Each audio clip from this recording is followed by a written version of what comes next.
from Clark and Subic. Now we're trying to go around and try to check out the place.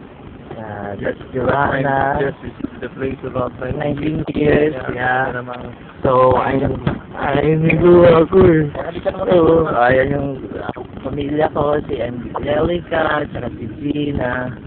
At kukunan ko lang yung Mango Grove. This is the Mango Grove. We used to eat here.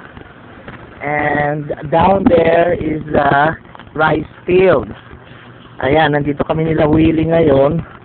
At kinukuha lang namin yung memories namin dito. Ayan ang mga bunk houses and dorms. Oh. Ito na ang mga building namin dito. Ayan. You can see, tabi-tabi po.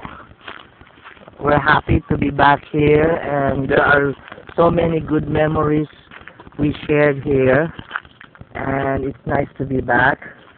Thank God that we experienced the life here, and we are very thankful that we work and shared our talents and life with the refugees.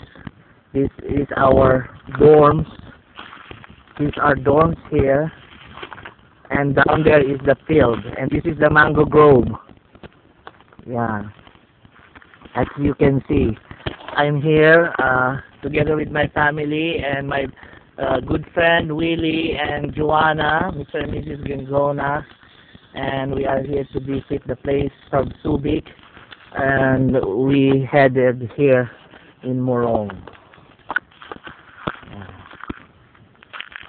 Okay, we'll get later some more.